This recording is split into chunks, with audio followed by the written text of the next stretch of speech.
Hello, I'm Mike Hackard. I'm the chair of Hackard Law, a law firm focusing on estate trust and elder financial abuse litigation in California's major urban areas.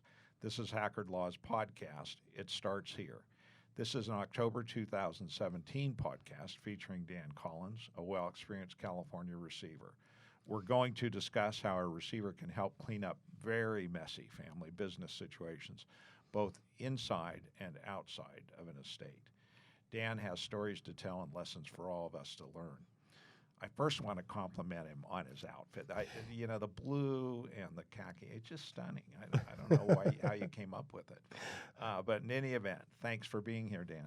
Thanks, Mike. I appreciate being invited. And yeah, I'm wearing the uniform of the day. Yeah, that's good. So I like your stories. I've heard lots of stories, and I think I'm drawn to them as other people are. And first of all, I guess, tell us what a receiver is, and we'll start with that. Well, a receiver is an individual, never a corporation or a business. It's just an individual who is brought before court and usually has the appropriate qualifications to handle any type of matter, really, that involves litigation and where the parties need to be equally represented. And a receiver is a fiduciary that sorry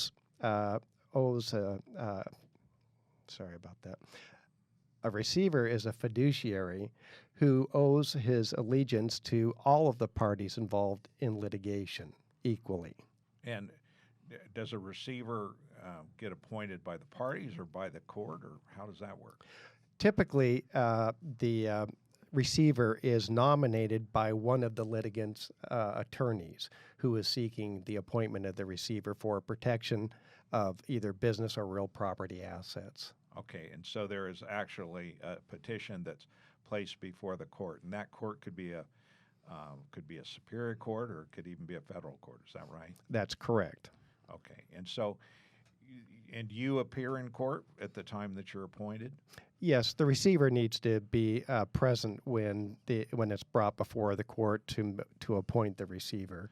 Okay. Usually, a judge is going to have questions for the receiver to make sure that they're qualified for the case. So what are the kind of questions that a judge asks you?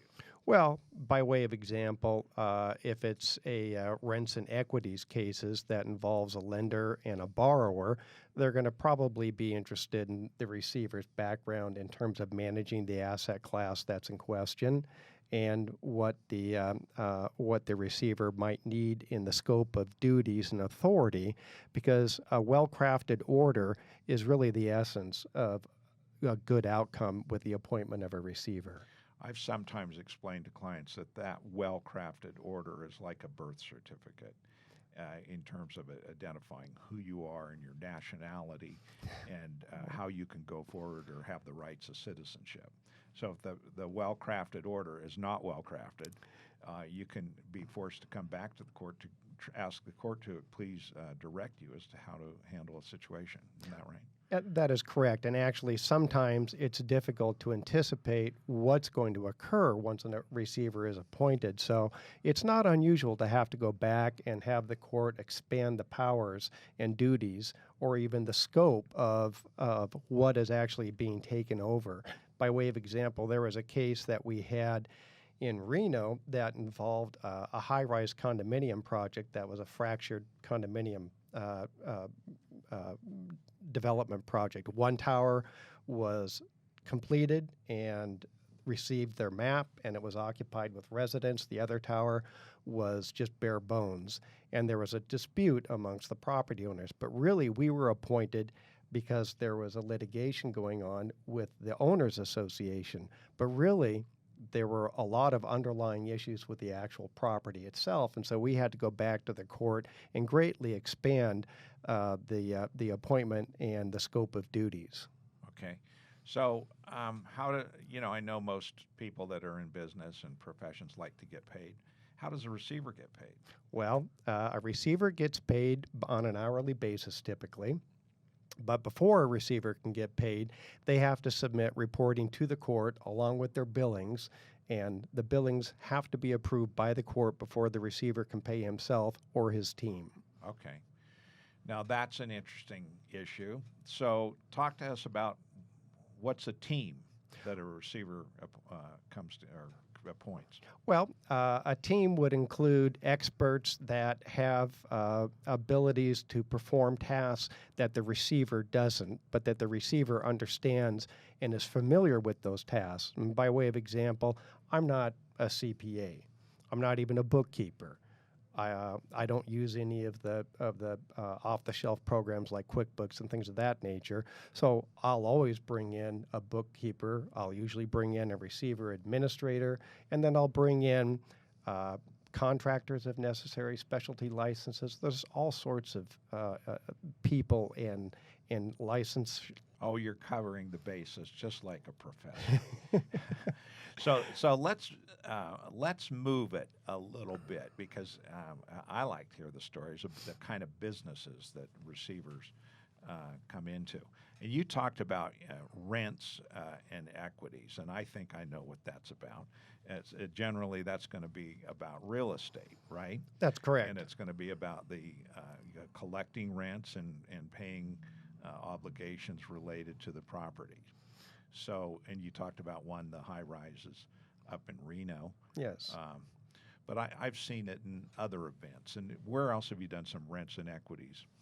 Well, Receiverships. The appointment that I've been appointed in rent and equity cases have primarily involved income property. Now, to define income property, a receiver probably is not appropriate in a situation where you have only 1 to 4 units of residential property. It's more appropriate for multifamily of 5 or more units or any other type of income property, which could be industrial warehouse, retail, or office. Okay, so we'll switch.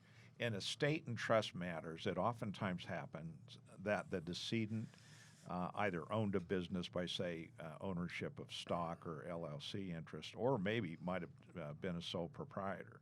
So when that person passes away, oftentimes family members are left with, real consternation. How do you keep this thing going? Well, I'm reminded of a case in a situation where a party passed away, and one of the children was appointed as the trustee. Now, the estate was comprised of 3 different properties that were operated as licensed care home facilities. And this case actually occurred back in the last big recession of 2009 and 2010.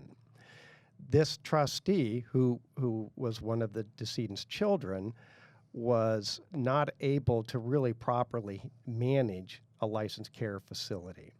And the siblings took objection to some of the actions of the trustee, and they hired an attorney. And then the trustee started using income from the business to protect themselves by hiring an attorney. But the consequence was that there wasn't enough resources left to properly take care of the operation. Now, a care home is a particularly onerous situation in that it's what we call a special asset class or a single purpose use of real estate. In other words, it's designed and constructed for one use, and that's the care for the elderly. So that type of facility isn't going to be able to be converted into an apartment complex. You have to be able to take care of the elderly in there. In order to do that, you have to preserve your license. Now, in the last big downturn, the state of California, the Department of Licensing, they had budget cuts like everybody else, and they hadn't been out doing the inspections and protecting people as they were charged to do. And at this time, there were press releases in the newspapers accounting sensational stories that demonstrated how residents were not being protected. And in this situation, the attorneys were smart. They recognized that they were at great risk of losing the value of the estate, and so they sought appointment of a receiver to step in and take charge, which was a smart thing to do. So the receiver was brought in just for the businesses, not other assets? That's correct. Okay. So that's kind of a can of worms, isn't it? So tell me about what's your first day like as a receiver? Well, the takeover day, what you do is you show up to the place of business or the property with the court order, and you present that court order to whoever needs to see it, whether it's whether it's a manager or whether it's the owner of the business. And then what you do is you start going through the books. You start inspecting the property. You have to provide a complete and accurate inventory of everything that's involved in the business. So there's a lot of work on the front end, and you're stepping into a situation that you don't really know or understand. You understand the principle behind it, you understand how it should be operated, but you don't know what the actual circumstances are. So it's kind of like the old adage from the movie with Tom Hanks, where hey, it's a box of chocolates and you don't know what you're going to get when you open it up. Yeah. Okay. We talked a little about banking, and it takes a little while for you to be able to go open bank accounts and what's there. And in estate and trust litigation, we have an element to the litigation oftentimes that I loosely refer to as safecracking. It is not unusual at all that the decedent had a safe or safes in his or her house or business, and with family lore or knowledge that there was a lot of money in those safes, and lo and behold, when they're opened after the decedent's death, everything's gone. Sometimes we're able to prove and address just who took the money. But have you ever run into anything like that? Oh, certainly. In several of my cases, I've been faced with safes that I have not been able to access. And usually you want to get into those right away. There's no time to waste on that. So I'll hire a specialist to come in and open that safe. Now, there have been situations, by way of example, where the safe is on a timing program, and those are very particular, and sometimes it takes several days before you can get somebody out to open those safes. Yeah. So you have to be prepared to have somebody standing guard in front of that safe until it can be opened. Have you ever had anybody tell you that there's nothing in the safe and you find out there is something? I certainly have, and there is one case in particular that was a rents and equity cases. It was a motel, and the operator of the motel had a very large safe in their office, and I asked the owner of the hotel to open the safe, and he told me it was an old safe. He didn't know the combination, but it was just simply too heavy to move, and he's never taken it out, but he assured me there was nothing in there. So did you take his word for that and say, that's good enough for me? Not for a minute did I do that. So what did you do? I did phone the right locksmith who was able to come and drill out that safe right away. When we opened the safe, we actually found over $400,000 in cash. Well, the owner must have been somewhat surprised. Well, he acted surprised, but I don't think he was surprised at all.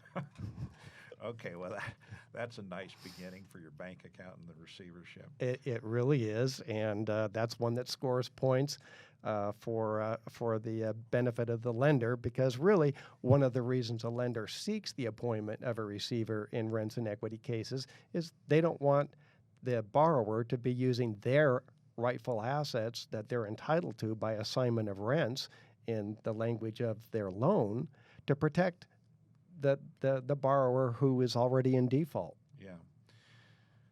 Now, I know you have been on this show. It starts here once before, and we're going to want you to come back and tell us more stories.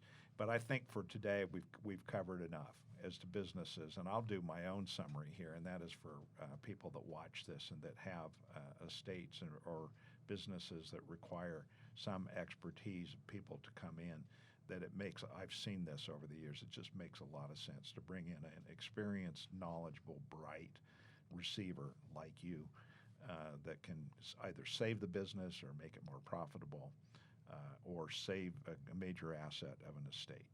So with that, Dan, I thank you for being here, and we'll meet again. Well, thank you, Mike, for having me. I always appreciate it. Thank you.